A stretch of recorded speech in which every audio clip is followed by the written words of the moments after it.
चलिए नमस्कार विद्यार्थी जी, आज का हमारा सेशन है वो है स्टोमैक के बारे में हम लोग जानेंगे। ठीक है, सबसे पहले ये देखिएगा स्टोमैक है, इसको हम लोग कहते हैं अमाशय। क्या कहते हैं इसको?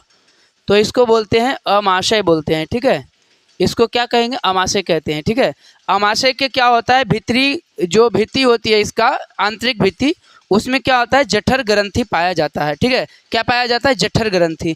और ये जठर ग्रंथि क्या करता है? जठर रस का स्राव करता है, जिसमें से HCl हो गया, पेप्सिन हो गया और रेनिन हो गया। ये 3 प्रकार के एंजाइम का स्राव करता है। अगर बात करें यहाँ पे HCl, तो HCl का जो pH वैल्यू होता है 1.2 होता है। ठीक है, HCl का pH वैल्यू क्या होता है?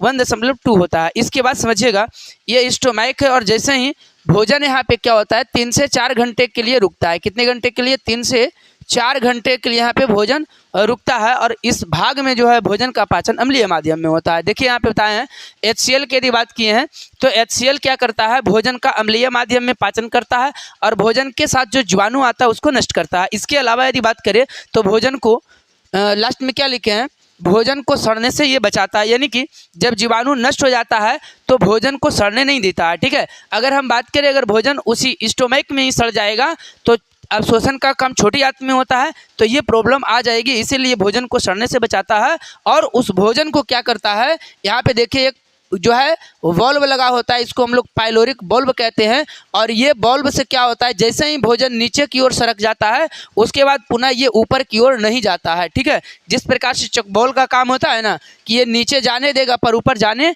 कभी नहीं देगा। ठीक है, तो ये पाइलोरिक वॉल्व यहाँ पे होता है। ठीक है, अगर बात करें इसमें ऊपर से भोजन जो आता है यहाँ पे, इसमें जो भोजन आता है, ये जो भोजन है यहाँ पर, ठीक है, तो एक क्वेश्चन आता है कि अमाशय में भोजन किस रूप में पहुंचता है या किस रूप में होता है? तो याद रखिएगा ये होता है बोलस के रूप में। किस रूप में होता है?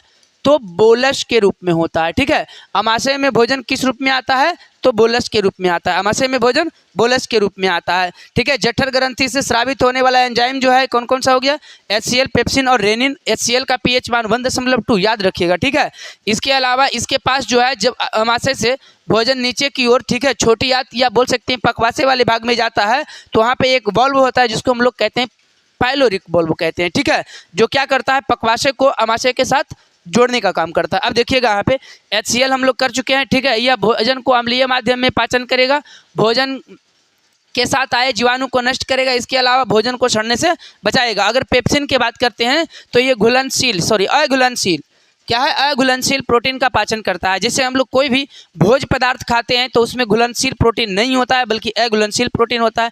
जैसे दाल खाते हैं तो उसमें अघुलनशील प्रोटीन पाया जाता है। तो इस प्रकार से जो